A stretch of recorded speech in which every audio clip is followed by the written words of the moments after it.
Corona की vaccine की हम बात करें उससे पहले खबर का रुख कर लेते हैं। दिल्ली सरकार ने केंद्र से फौरन आर्थिक मदद की अपील की है। दिल्ली के डिप्टी सीएम मनीष सिसोदिया ने केंद्र सरकार को चिट्ठी लिखी है और लिखकर 5,000 करोड़ की मदद की मांग की है।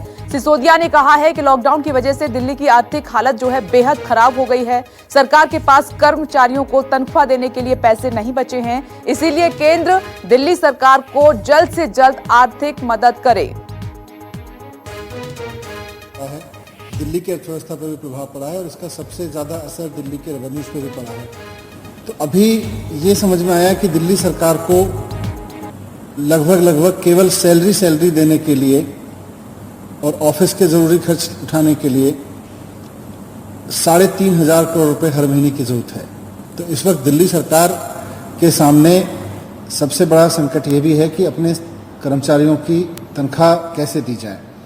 वैसे में मैंने केंद्र सरकार से तुरंत राहत के तौर पे दिल्ली के कर्मचारियों की तनख्वाह दी जा सके इसके लिए और दिल्ली के और बाकी ज़रूरी काम तुरंत ऑफिस के चलाए जा सकें, इसके लिए 5,000 करोड़ रुपए की मांग की है।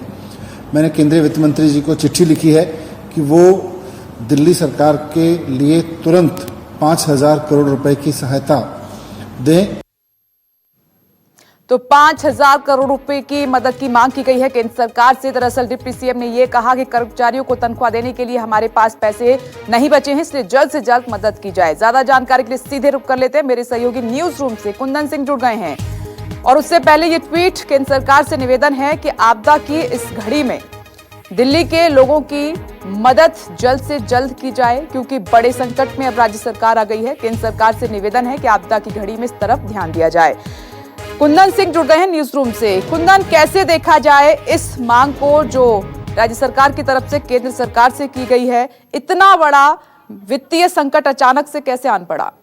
देखिए, बिल्कुल बहुत साफ है कि अगर कोई चिट्ठी लिख के और चिट्ठी को पब्लिक डोमेन में डाला जाता है, ट्वीट किया जाता है और फिर उस ट्वीट में लगातार आम आदमी पार्टी के जो मुख्यमंत्री उप मुख्यमंत्री और रीट्वीट करके इसका मतलब उस मामले को एजेंडा बनाना चाहते हैं और ये बताना चाहते हैं कि अगर सैलरी में परेशानी होती है या दिक्कत होती है तो इसके लिए केंद्र जिम्मेदार है। क्योंकि जिस तरीके से उन्होंने कहा है कि लॉकडाउन के दौरान हमारी जो जीएसटी की कलेक्शन है वो 85% नीचे गिर गई है और उसकी वजह से हमारे पास सैलरी देने तक के पैसे नहीं। आपने देखा था कि लॉकडाउन 4 के शुरुआत में भी अरविंद केजरीवाल ने जब शराब पे 70% का एक्साइज लगाया था, माफ कीजिएगा, जो सेस लगाया था, उस वक्त भी उन्होंने कहा था कि हमारे पास पैसे नहीं है और पैसे की बहुत बड़ी जरूरत है। और वहीं दूसरी तरफ इस पूरे मामले को लेकर उन्होंने कहा कि आपदा के तरफ से जो तमाम राज्यों को राहत कोष जारी किए गए थे कोरोना की लड़ाई से, दिल्ली को उसके हिस्से में कुछ नहीं आया, दिल्ली को कुछ नहीं मिला, तो दिल्ली को पैसे चाहिए और आंकड़ा जो मोटे तौर पे दिया गया है 5,000 करोड़ का दिया गया है।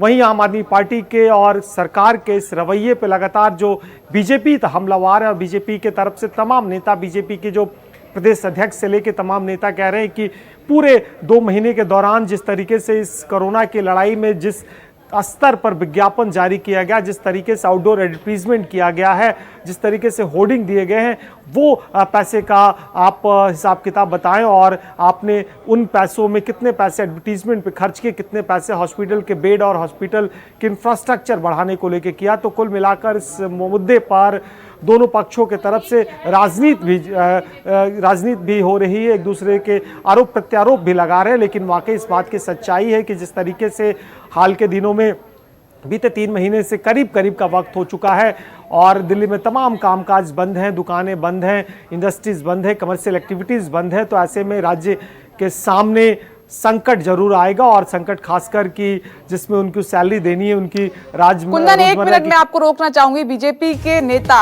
कुलजीत चहल भी जुड़ गए हैं हमारे साथ, उनसे बात करते हैं। कुलजीत जी, आर्थिक संकट में है दिल्ली सरकार, 5,000 करोड़ की मांग की गई है केंद्र सरकार से क्योंकि पैसे नहीं है स्टाफ को देने के लिए। देखिए, दिल्ली सरकार के पास अरविंद केजरीवाल साहब के नाम की तख्ती लटकाने के लिए, एडवर्टाइजमेंट देने के लिए, दिल्ली पे होर्डिंग लगवाने के लिए, अखबार में देने के लिए, एफएम में देने के लिए पैसे हैं। दिल्ली सरकार के पास राशन में घोटाला करने के लिए पैसे हैं, पर दिल्ली सरकार के पास जनता को मदद करने के लिए उसके पैसे नहीं है। दिल्ली सरकार चाहे दिल्ली में कोरोना से मौतों का आंकड़ा हो, चाहे दिल्ली में बेड का आंकड़ा हो, चाहे दिल्ली में कोई भी बात हो, इनके नेता, नीति, नियत तीनों पे दिल्ली की जनता को संशय है। इनकी किसी बात पर भी विश्वास नहीं होता और केंद्र सरकार हमेशा जी। सभी प्रदेशों की सरकारों की मदद के लिए तत्पर है। नहीं, टैक्स कलेक्शन की बात उठाई है मनीष सिसोदिया ने, उन्होंने ट्वीट भी किया है कि 85% कम कलेक्शन हो रहा है, जिसके चलते ये बड़ा संकट आ गया है। तो दूसरे राज्यों की जैसे मदद की जा रही है वैसे हमारी भी करे केंद्र सरकार। मैंने कहा ना, माननीय प्रधानमंत्री ने सभी मुख्यमंत्रियों से बात करी और उसमें कहा भी कि सबकी मदद करी जाएगी। पर जो सबसे पहले मैं दिल्ली सरकार से आपके चैनल के माध्यम से प्रश्न पूछना चाहता हूं कि अपने नाम की तख्ती लटकाने में, एड देने में, होर्डिंग्स लिखवाने में, अखबारों में एड देने में करोड़ों रुपए केजरीवाल साहब और उनकी सरकार ने खर्च कर दिए। पर क्या दिल्ली के कोरोना के मरीजों के लिए बेड लाने में, जो मौत हो रही है उनको कम करने में, टेस्ट करने में, क्या दिल्ली सरकार कुछ कर पाई क्या? नहीं, आप क्या कहना चाहते हैं कुलजीत चहल जी की पैसे की कोई कमी नहीं है, जानबूझकर एजेंडा बनाने की कोशिश कर रही है स्टेट गवर्नमेंट? देखिए, इनके आंकड़े क्या है वो इनको पता होंगे, पर इनके किसी भी बात पर सच नहीं आता है। कहते कुछ है, होता कुछ है। इनकी कथनी और करनी में अंतर बहुत मिलता है। तो इसलिए इन्होंने जो कहा वो सच है, ऐसा कई बार मानना नहीं होता। पर उस सब के बाद भी माननीय प्रधानमंत्री जी ने सभी सरकारों से ये कहा है कि जो भी ऐसा संभव मदद होगी सरकारों को भारत सरकार करेगी। पर मैं कहना चाहूंगा कि अरविंद केजरीवाल साहब कोई सरकार के प्रवक्ता नहीं है, मुख्यमंत्री भी हैं।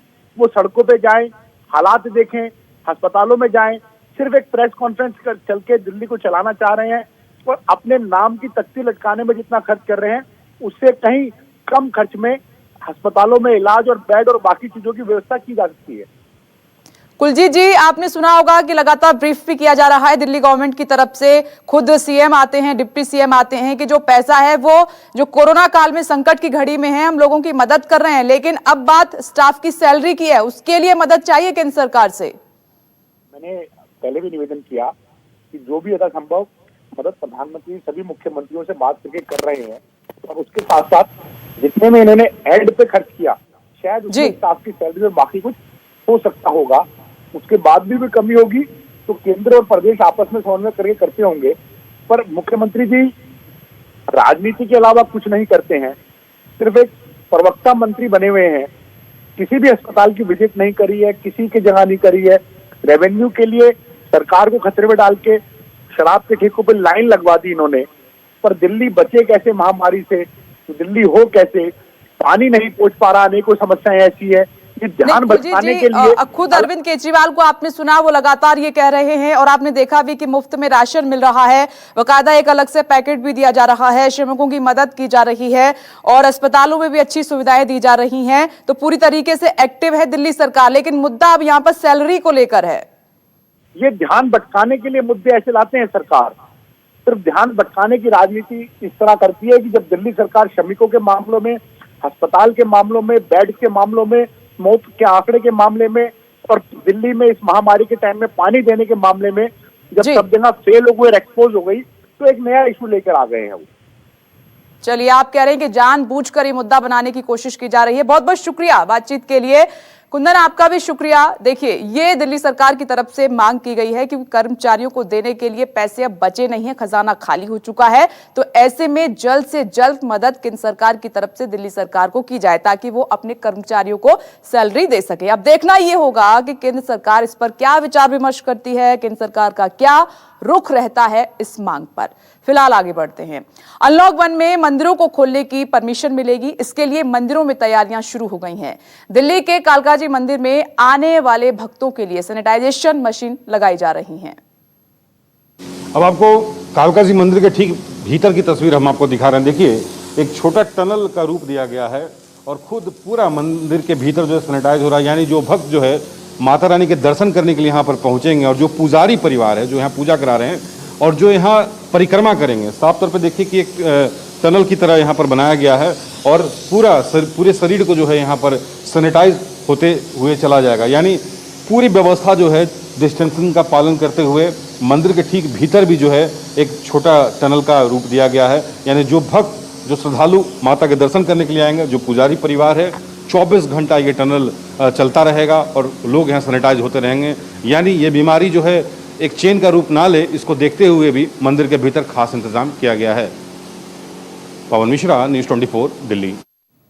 और ये रही मंदिर की बात, लेकिन दिल्ली गुरुग्राम बॉर्डर पर आज भी सख्ती की जा रही है लगातार। हालांकि अनलॉक 1 कल से लागू हो जाएगा। देखिए न्यूज़ 24 संवाददाता की रिपोर्ट। गुरुग्राम बॉर्डर सील होने के बाद लोगों को खासी दिक्कतों का सामना करना पड़ रहा है। और ये देखिए, ये दिल्ली से जो रोड है, ये मेन रोड है, जो हाईवे NH8, ये आता है सीधा गुरुग्राम की तरफ, और ये गुरुग्राम का टोल है, वहाँ पर एंट्री पूरी तरह से बंद कर दी। लेकिन सबसे बड़ी समस्या यही है कि लोगों को ना तो कोई पहले जानकारी दी गई और ना ही अभी भी कोई प्रॉपर जानकारी दी जा रही है। रोड ब्लॉक कर दी गई है, पर लोगों को वापस जाने के लिए कहा जा रहा है, लेकिन उसके लिए कोई रास्ता नहीं है। तमाम लोग देखिए, आप ये रॉन्ग साइड लोग जो है, गाड़ियाँ तमाम रॉन्ग साइड चल रही है, और मेन हाईवे है ये, यहाँ पर लोग रॉन्ग साइड से ही वापसी जाने की, क्योंकि आगे का कोई रास्ता नहीं है। गुरुग्राम पुलिस ने साफ मना कर दिया कि वो किसी को भी एंट्री नहीं देंगे जिसके पास वैलिड पास नहीं होगा। तो दूसरी दिक्कत यही है कि आखिर लोग वापसी भी जाएं तो कहाँ से जाएं, क्योंकि कोई रास्ता नहीं दिया गया। इसी सड़क से लोग आ भी रहे हैं और जा भी रहे हैं, और आगे जो ट्रैफिक मर्ज हो रहा है उसका नतीजा ये है कि सड़क के दूसरी तरफ भी लंबा जाम लग गया है। तो यही जो तस्वीर है वो पिछले कई घंटों से है। यहाँ पर तमाम लोग, क्योंकि ऐसी कोई जानकारी पहले से नहीं थी लोगों को कि गुरुग्राम में एंट्री बंद कर दी गई है, गाड़ियों की सीमा सील कर दी गई है, लोग अपने अपने ऑफिस के लिए निकले थे, सुबह ऑफिस का टाइम था, और वो यहाँ आकर घंटों लंबे जाम में फंस गए। और अब एक और चुनौती है उनका वापस जाना, क्योंकि वापस जाने के लिए भी कोई रास्ता उनको नहीं दिया जा रहा, सिर्फ वापस घुमाया जा रहा है, और जिसके चलते तमाम गाड़ियाँ रॉन्ग साइड जा रही हैं, और उसी का नतीजा है कि दूसरी तरफ भी सड़क जाम होगी। तो जाहिर तौर पर हड़बड़ाहट में फैसला लिया गया, जल्दबाजी में फैसला लिया गया, जिसके चलते लोगों को खासी दिक्कतों का सामना करना पड़ रहा है। कैमरा रणबीर सिंह के साथ में कौशिक, न्यूज़ 24 गुरुग्राम। देखिए, कुल मिलाकर अब क्या है, कोऑर्डिनेशन की प्रॉब्लम है। अब राज्य सरकारों को देखना होगा कि इस समस्या से कैसे बचा जाए। देश में कल से अनलॉक 1 लागू हो जाएगा। दिल्ली यूपी बॉर्डर का जायजा लिया है हमारी टीम ने। लॉकडाउन 4 का आज आखिरी दिन है। हालांकि सरकार पहले से ही ये अनाउंस कर चुकी है कि लॉकडाउन जो है, जो 4 चरणों में अभी तक अलग अलग पाबंदियां थी, वो अब 30 जून तक चरणबद्ध तरीके से उन्हें धीरे धीरे हटाया जाएगा। लॉकडाउन 5 हालांकि सरकार ने इसे नाम दिया, लेकिन असल में ये अनलॉक 1 है। जो लॉकडाउन में तमाम पाबंदियां थी उन्हें धीरे धीरे ईजी किया जाएगा, ढील दी जाएगी। अब पहले धार्मिक स्थलों को खोला जाएगा। इसके अलावा सबसे अहम बात जो राज्यों को लेकर, जैसे इस वक्त मैं गाजीपुर बॉर्डर पर हूँ, आप यहाँ देख सकते हैं कि लगातार अभी भी पुलिस जो है वो बैरिकेड पर चेकिंग कर रही है। गाड़ियों को रोका जा रहा है जिनके पास वैलिड पास नहीं है। लेकिन अब ये जो कवायद है, ये तमाम कवायद 24 घंटे बाद से खत्म हो जाएंगी। 1 जून से जो केंद्र सरकार, जो गृह मंत्रालय है, उसकी नई गाइडलाइंस जो है लॉकडाउन 5 को लेकर, जो 30 जून तक किया गया, उसमें ये साफ है कि राज्यों में आने जाने पर किसी तरह की कोई पाबंदी नहीं होगी, यानी कि किसी तरह के किसी कर्फ्यू पास की जरूरत नहीं होगी। पर फिलहाल क्योंकि गाजियाबाद जो प्रशासनिक अधिकारी हैं उनके पास अभी तक कोई लिखित में आदेश नहीं आया है, इसीलिए यहाँ पर ये तमाम कवायद जो है वो पहले की तरह चल रही है। और इनका कहना है जब तक लिखित में आदेश नहीं आएगा इनके पास प्रशासनिक स्तर से, तब तक ये इस तरह की जो जांच है वो जारी रहेगी। इसेंशियल सर्विसेज हैं उन्हें अलाउ किया गया है, वो जब तक जा सकते हैं, और इसके अलावा जो भी जिन लोगों के पास कर्फ्यू वैलिड पास है वो जा सकते हैं। फिलहाल वही कवायद अभी चल रही है। और आज क्योंकि लॉकडाउन 4 का आखिरी दिन है, कल से 1 जून से जो सरकार ने जो गाइडलाइंस बनाई है उसके मुताबिक ये है कि धीरे धीरे इस लॉकडाउन में ढील देनी शुरू की जाएगी। कैमरा रणबीर सिंह के साथ में कौशिक, न्यूज़ 24 गाजीपुर। देखिए, 2 रिपोर्ट हमने आपको दिखाई, दिल्ली गाजियाबाद बॉर्डर की और दिल्ली हरियाणा बॉर्डर की। आज भी वहां पर गाड़ियों का लंबा जाम लगा हुआ है। आगे बढ़ते हैं, आगरा से खबर है। आगरा में आए तेज तूफान ने विश्व प्रसिद्ध ताजमहल के परिसर में भी अपना कहर बरपाया है। आंधी से ताजमहल में संगमरमर की जालियां और लाल पत्थर की जालियां क्षतिग्रस्त हुई हैं, काफी नुकसान उनको पहुंचा है। परिसर में कई पेड़ और एक दरवाजा भी उखड़ गया है, देखिए तस्वीरें। इसके अलावा ताजमहल परिसर में पर्यटकों की सुविधा के लिए बनाई गई शेड की फॉल्स सीलिंग भी उखड़ गई है। आपको बता दें कि लॉकडाउन की वजह से ताजमहल पिछले 68 दिन से बंद है, लेकिन तूफान ने कहर मचाया है। ये 2 तस्वीरें आपके सामने। ताजमहल में काफी नुकसान किया है और यहां पर पेड़ भी उखाड़ दिए हैं। और आप देखिए कि ताजमहल में जो वहां पर और सामान रखा हुआ था उसको भी नुकसान पहुंचाया है। तो कितनी तेज ये हवाएं चली होंगी, कितना जोरदार वहां पर तूफान आया होगा कि ताजमहल को भी काफी नुकसान पहुंचाया है इसने।